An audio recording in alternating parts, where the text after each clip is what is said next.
Hello, this is Chapter 6, Metabolism from the textbook Biology 2E from OpenStax. So we're going to talk about how cells utilize different chemical reactions to build and break down molecules in this chapter. All right, let's get started. 6.1, energy and metabolism. So there's just two objectives. We're going to look at what a metabolic pathway is, and we'll look at the two major types, and then we'll discuss how chemical reactions play a role in energy transfer.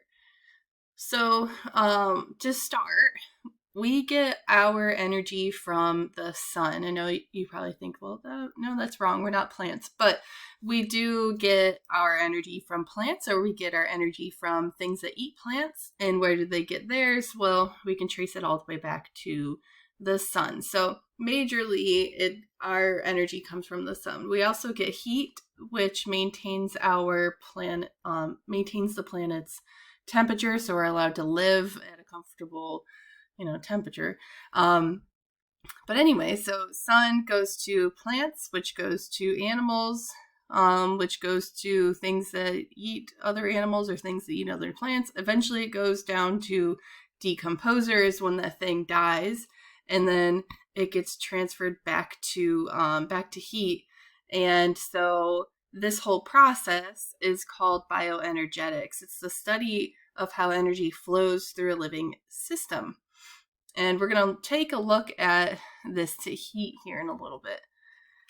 Metabolism, just a real quick definition, refers to all chemical reactions of a cell or organism. And a metabolic pathway is a series of biochemical reactions that convert one or more substances into a final product. So two major metabolic pathways that we're going to hit on pretty soon are photosynthesis and cellular respiration. So I know you've probably learned about the little equation of for photosynthesis and cellular respiration, but there's a lot that goes into those processes. It's not a really quick one-step process. There's a lot that goes into it. So because there's so many steps and so many series of steps, it's a metabolic pathway. Okay. So here are the two major forms of metabolic pathways. They're either going to be anabolic or they're going to be catabolic. So here's our chemical reaction. On this side of the arrow, those are our reactants. It's what goes into the reaction. And then on this side of the arrow are the products and what we get out of the reaction. So in an anabolic pathway, we're going to be adding things together to make a bigger molecule. So use the A in anabolic. Adding things, smaller things together to get a big thing. And so energy is required to do this. It's required to put those things together to build bonds. A catabolic pathway is the opposite. So we take one large substance and we're going to break it down into smaller substance. So catabolic, I like to pair it with the term catastrophe. So it's like we're breaking down like a big building into small pieces. So you could think of it that way. And that releases energy. So these two types of pathways are the pathways that cells use.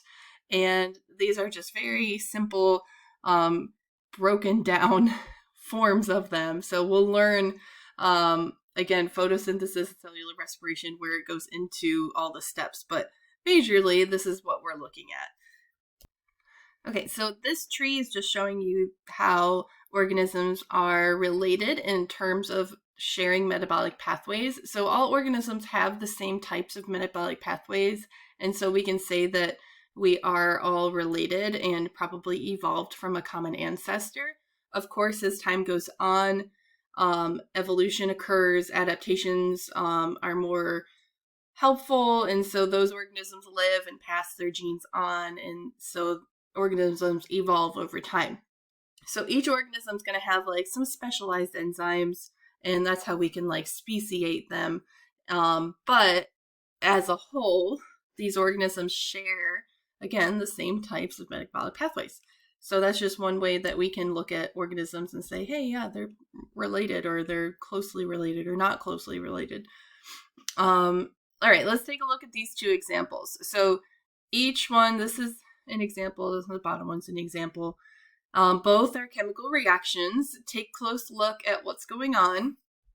Here's your arrow, here's your reactants, and then your products. This first one has two things getting added together to make a larger thing joined here by these bonds. And so this first one, if we're adding things together to make a bigger molecule, is going to be your anabolic, right? And so the bottom one must be catabolic, must be the other one. But let's look at it. So we have one big molecule. We're breaking it down into smaller molecules. Okay, so those are just two quick examples of that. Let's take a look at photosynthesis. So here's your typical formula for photosynthesis. What evidence supports our answer for it being either anabolic or catabolic? Well, we've got CO2, we've got H2O adding together to create glucose and oxygen. One thing that was left out here is the sun's energy, right? So plants use the sun's energy to help create the products of photosynthesis. And so if we're creating a large molecule that is requiring energy, then it should be anabolic, right? So again, we're using energy, we're adding smaller things together to create a large molecule. So those two things all point towards anabolic. All right, so you should be able to describe metabolic pathways, what it is, the two major types, anabolic and catabolic, and then discuss how chemical reactions play a role in energy transfer. So they create molecules, and then those molecules can be sent on to other organisms, just like that first diagram that we looked at on the first slide. The sun leads to plants, which lead to consumers, which leads to decomposers. Okay, 6.2, potential, kinetic, free, and activation energy. What are those things? We're going to take a look at what energy actually means. We'll look at kinetic and potential and what they are. We'll look at free energy, activation energy. And then I'm going to throw these two terms, endergonic and exergonic, at you. So energy is defined as the ability to do work. Energy can be classified as either kinetic or potential. Kinetic energy is basically objects in motion, they're moving. Potential energy is pretty much the opposite, objects that aren't moving, but they have the potential to do work or the potential to move. I don't like you saying potential to move. I like saying potential to do work because it gets, well, you'll see in just a minute. All right, so types of energy. Here are some examples of potential and kinetic energy in cells. The energy in an electrochemical gradient across a plasma membrane is a really good form of potential energy. So we have a lot on one side, a little bit on the other. We have a difference in there. So that's a good storage of potential energy. Chemical energy is also a type of potential energy. And so it gets stored into these bonds here. So just like we looked at the photosynthesis equation, they're building a big molecule. That big molecule has a lot of chemical bonds in it. And so those chemical bonds is actually where all the energy is stored. Once we break those chemical bonds, you release energy. So bringing back those two terms, anabolic pathway, it takes energy to build a big molecule. And then, so let's say this plant here, there's a plant that's making glucose. Okay, and then a deer comes along, and that deer is going to eat the glucose that that plant just created, for example.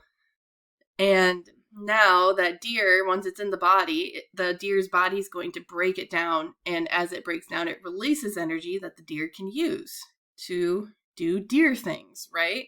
And so potential energy is stored in chemical bonds. That's how we get energy. You can think of it this way as well. Here's a molecule of gasoline. We put gasoline in cars, right? And they have to run. So same thing goes for you. You have to eat so that you can do things. Once this gasoline goes into the car, the engine breaks it apart. Where does the energy come from? It comes from breaking all of these chemical bonds between the carbons here. And so then the car can move. So same idea there. All right, what is free energy? So free energy is the amount of energy available to do work, or usable energy, you might hear it called as well. Gibbs free energy, it's abbreviated as a G. This is the equation that you will see. Don't worry, we're not going to calculate anything with it, but I do want to show you that there is such thing as a calculation in biology. Yay, right? And it's not going to be the first. All right, so delta G, what that means, delta always means a change. So a change in the available energy is equal to the change in the total energy of the system. And then we have temperature and entropy involved, a change in entropy. And so that's energy lost to disorder. Okay, so I just want you to look at this delta G. We're not going to be really concerned about this part of the equation, but G, again, is the amount of energy available to do work, so keep that in mind. Okay, if our delta G, our available work, is less than 0, we don't have very much energy. The products of the reaction that we're talking about will have less energy than the substrates, okay? So this is going to be something that is breaking down. So it's going to be catabolic, right? So we have a big molecule. It has a lot of energy stored in it, a lot of bonds. And as that molecule breaks down, the products, they don't have a lot of bonds. We broke them. And so it's just a bunch of little things hanging around. And so the amount of energy is very low. Okay, so this reaction releases energy, and it also releases heat, and so it's going to be called exergonic. Exergonic reactions are technically called spontaneous. That doesn't mean that they have to occur very, very rapidly. They can occur pretty slowly. Think about rust. Rust is a exergonic reaction. It doesn't occur very quickly, but it does occur. This hump here, we'll discuss that soon, what that is. But take a look. Exergonic reactants have a lot of energy. Products don't. We have a release of energy, also a release in heat as well. Okay, if we flip the sign, our change in available energy increases. So we're storing energy is all that's saying. Our reactants, very low, a bunch of little things.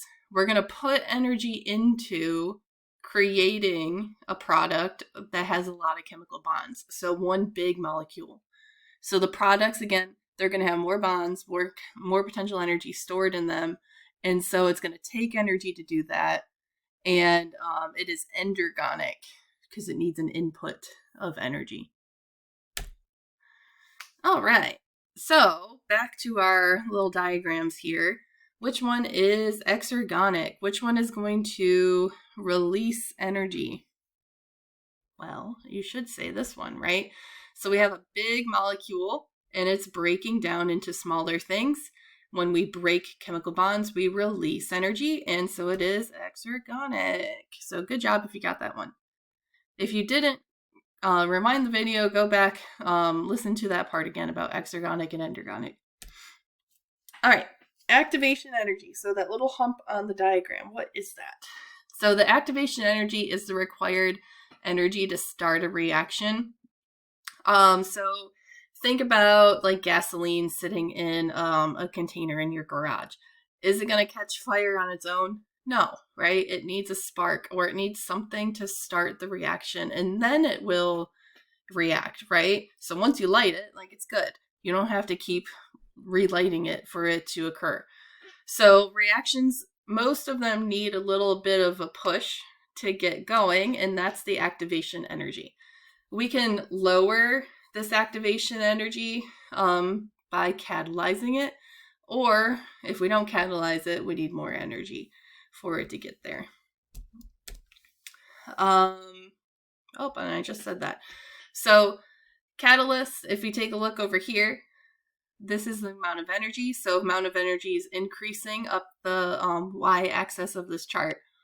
So if we add a catalyze, or we add a catalyst, it lowers the amount of energy that we need to start that reaction. If we don't catalyze it, then we're going to have to give it more of a push to start. So more energy is needed to start that reaction. And again, rusting happens spontaneously. It is an exergonic reaction, just like this one up here. But it occurs very slowly. So it's not rapid, but it does happen on its own. Let's see. So again, the breakdown of gasoline is another example of exergonic reaction. We start with a reactant that has a lot of chemical bonds in it, such as this, a lot of bonds.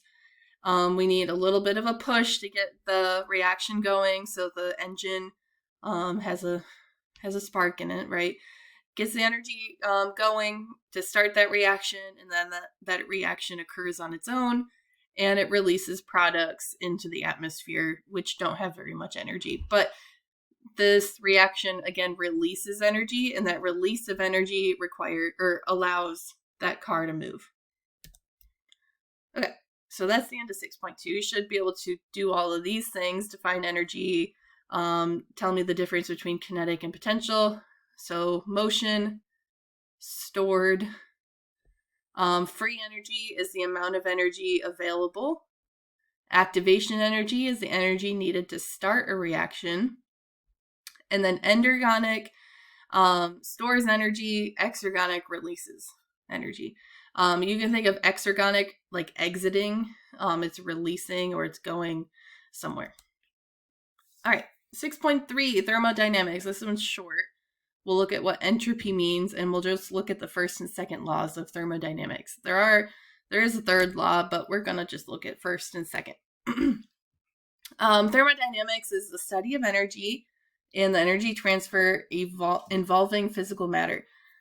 So the first law states that energy cannot be created or destroyed. It's always transferred. The second law comes back and says, well, that transfer is not completely efficient. So yes, first law says energy can't be created or destroyed. It can only be transferred. Second law states that, well, that transfer is not completely efficient. A lot of the time that energy that's being transferred is lost as heat. And so heat is kind of like a waste product. Not such a bad thing, because think about it. The sun has a lot of chemical reactions going on, but it's releasing heat as some of that energy is transferred in the sun. So that heat allows us to have a nice, comfortable home here on Earth. So not such a bad thing. Let's take a look at these examples. So the kids with the bikes, they ate some ice cream, and so they're using the energy from that ice cream to ride the bike. So they're also going to be releasing some heat as well. So they're going to get warm and sweaty, right? Okay. Second example. So here's our sun. The sun creates heat and also light. And so that's going to be used by plants.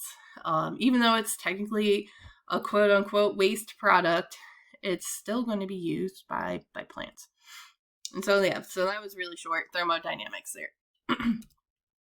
All right, next we're going to talk a little bit about ATP, which is adenosine triphosphate. So this is the energy's currency, I like to call it.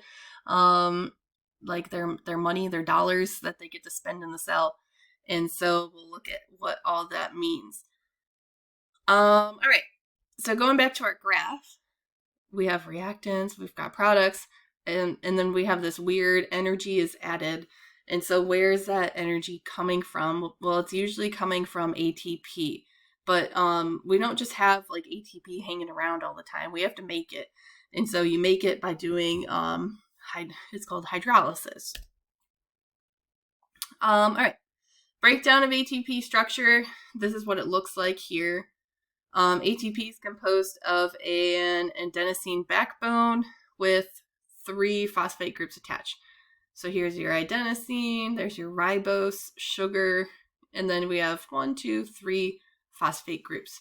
So that's where the triphosphate comes from. Triphosphate, 3 groups. Ribose is just like RNA. That ribose, same thing. And then adenosine is just like the nucleic acid adenosine, same thing. So it is technically a nucleotide, or technically a nucleic acid, sorry. Okay, hydrolysis, this is the chemical reaction. Okay, so, free energy. So let's look at this reaction first. We've got a big molecule, and it's breaking down. So we're releasing energy, right? So catabolic, exergonic pathway here, right? Releasing energy, and we're breaking it down. So catabolic, breaking it down, exergonic, because it's releasing energy. ATP is pretty much an unstable molecule, so it's readily used, it's readily available to break down. So it's like, hey, we need energy, break down, and it's like, okay, I'll do it. It really doesn't need that much of a push to break. If it's not coupled with an endergonic reaction, this energy is lost as heat. Again, heat's not necessarily a bad thing to lose, but if it's coupled with an endergonic reaction, much of the energy can be transferred. And so ATP hydrolysis, of course, is reversible. So we're going to take a look at this whole reaction in the next few weeks when we talk about cellular respiration and photosynthesis. So that's coming up. But I do need you to know that what ATP is before we're getting into all that. A really great example of how ATP is used is to pump, is the sodium-potassium pump. We need to pump sodium-potassium across the membrane. It usually doesn't want to go in the direction that we want it to go, so it's an active transport, and that active transport's powered by ATP to force those ions across that protein channel. And that's ATP. Okay. All right, and then the last section of this chapter is about enzymes. Enzymes are super important in metabolic pathways, and so we'll look at those, and we're going to look at how enzymes function and how they're regulated and how they can be destroyed and not work anymore. So enzymes are typically protein, a little asterisk there, but protein catalysts that speed up reactions by lowering the required activation energy. So just like we looked at our chart before, if this is the normal amount of energy that we need, if we add a catalyst in, we really don't need much energy. So using less energy is always a good thing. Enzymes bind with the reactant molecules to force them together or to force them apart, whichever direction we're going, catabolic or anabolic. And enzymes are super, super, super, super, super specific. Okay, so I underlined that for a reason. Very, very specific. You have enzymes for just about anything in your body, and they're super specific, and we'll take a look at that in a second. Okay, so the 3D shape of an enzyme. I know this picture down here is pretty simple. It's two-dimensional, but we'll take a look at what a 3D image looks like of an enzyme soon. But the 3D shape of the enzyme is, it determines its specificity. So those substrates or the reactants, a substrate is just like a molecule. That substrate will bind to the active site on an enzyme. So very specific, it has to fit the right shape, right? And then once it fits in there, the enzyme will help that substrate, in this case, or this example, it's going to break apart. So we have a big molecule binding with the active site, and then that enzyme holds it in such a way that the product, or that the substrate is going to break into its products a lot quicker than if it would if the enzyme wasn't there. So would this reaction happen on its own without the enzyme? Yeah, but it would take a lot longer. So Remember, enzymes catalyze reactions, so that makes it go a little bit quicker. So the enzyme's like a little helper, and it's going to help it go faster. So here's kind of what an enzyme looks like three-dimensionally. Here's the active site, just like a little cutout here, and the binding sites for those substrates. So notice that there's like a specific area where one part of the substrate fits, and the other part fits. So it has to go in there just so that the reaction can occur. The enzyme will change shape just a little bit to help, it's called an induced fit, and it changes shape, and it's a new expansion on the lock and key model that you may have learned if you took biology before, like high school biology. You probably learned about the lock and key method, but it's now called the induced fit. So if we take a look at our 3D model again, here is the typical enzyme on its own. And after those substrates bind, you can notice just a little bit of a change in the shape of the enzyme, and it's called induced fit. And so it's kind of, I don't know, mind-blowing that the enzyme will change shape, because we always thought that enzymes don't change shape and they are very specific and they will stay that shape. But now it's, okay, enzymes do actually move a little bit to conform to the shape of that substrate. Okay, so let's take a look at protein structure again. So remember, enzymes are a type of protein. The 3D shape is rendered by what amino acids the protein is made up of, especially like the sequence. And so all of those interact with each other to make the 3D shape of that enzyme.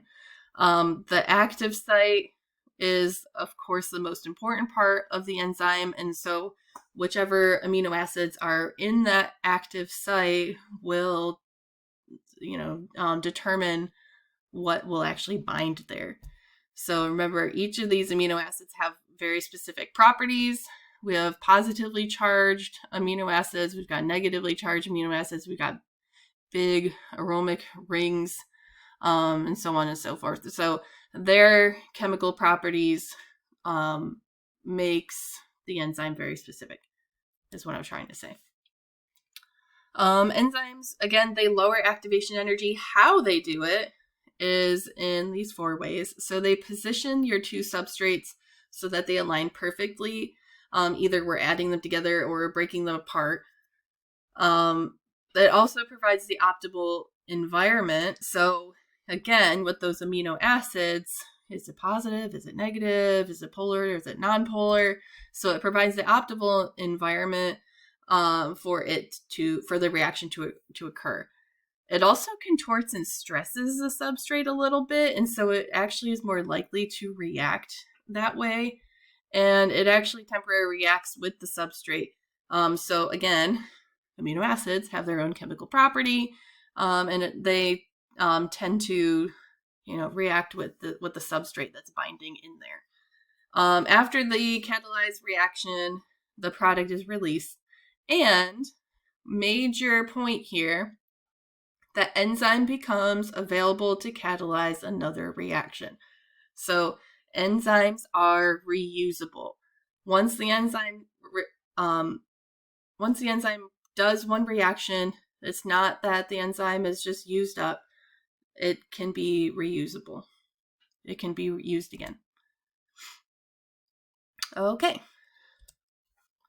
Enzymes can be regulated in a number of ways, and it's typically what's going on in their environment that regulates them. So for example, after you eat a big meal, your stomach's going to release a lot of enzymes because there's a lot of food in there, and so they're going to work hard. When you sleep, your digestive cells aren't going to release a lot of enzymes because there's not a lot of food in your stomach when you sleep. So that's one way that enzymes are regulated. Other ways, which are super important, I made them different colors just so they stand out, but temperature and pH is the major one. So enzymes aren't going to work in a different temperature than they're used to, or a different pH than they're used to. One way that your body controls these things, think about when you get sick, you get a fever, And so your body's trying to deactivate or denature the enzymes in, say, like the bacteria that's making you sick. And so another way is the production of molecules that inhibit or promote enzyme function. So that's like cofactors, and coenzymes. So we'll look at those. And then also the availability of those things. So do you have coenzymes and cofactors? And a lot of the times those might be like vitamins and minerals that you need in your diet.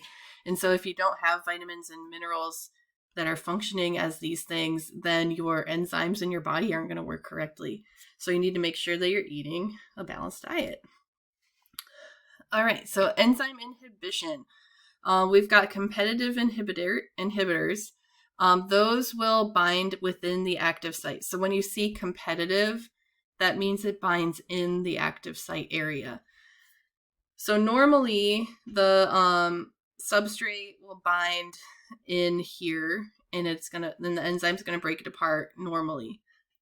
But if we have an inhibitor in the competitive inhibitor spot, then the enzyme's not going to function correctly because it can't close or can't conform to the substrate, right?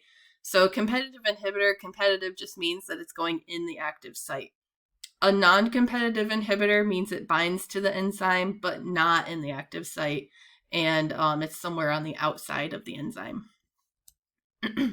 Competitive inhibitors, they slow the reaction rate, but they don't affect the maximal rate of the reaction. But a non-competitive inhibitor does both. It slows the reaction and it reduces the maximal rate of that reaction as well. Allosteric inhibitors and allosteric activators bind to the enzyme, and they will either help or prevent binding of substrates to the enzyme. So an allosteric inhibitor binds to the outside, and it prevents substrates from binding to the active site in that enzyme. And then an activator does the opposite. So it does what it sounds like. It activates that enzyme to working correctly or working better. So pharmaceutical drugs, those things are typically going to be activators or inhibitors. So they're going to bind to enzymes to either make them stop working or work better, or activate them to work at all. So if you're interested in how that works in the body and you want to study that thing, pharmaceuticals would be a great pathway for you. Here are some examples of cofactors. So typically they're going to be, if you took a look at the chart already, they're vitamins. And so if you're not getting the vitamins in your daily diet, then your enzymes in your body aren't going to be working at full capacity like they could be. So you need to make sure you're eating a balanced diet. Cofactors are typically going to be like iron, magnesium, zinc. DNA polymerase requires zinc to work properly, and DNA polymerase is something that helps duplicate your DNA for cell division. So you want new cells, right? So you need to eat some zinc, and not just zinc, but eat all the dietary vitamins that you need. So those are types of cofactors. Okay, so wrapping it all together, metabolic pathways, again, are a series of steps in which we have all different types of enzymes working together. One enzyme does one job, it passes its reactants off to another enzyme, which does something else to the molecules, and it keeps going and going. One cool thing about metabolic pathways, or this type of metabolic pathway, is that once there's enough product that's created, that product actually is used to shut off parts of that metabolic pathway so it doesn't keep occurring. And so once you have enough like quantity of product, your body's like, oh, hey, we have enough. Let's shut off the pathway. And this is how it does it.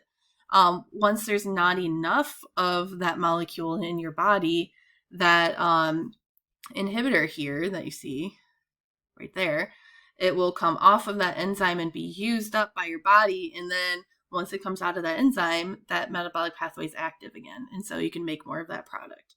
But that's how pathways can get turned on and off. Okay. And that is it. So You should be able to describe why enzymes are important, how they function, and how they're catalysts, and then how enzymes are regulated by like cofactors, coenzymes, competitive inhibitors, and all that. All right, that is it for chapter 6. Take care.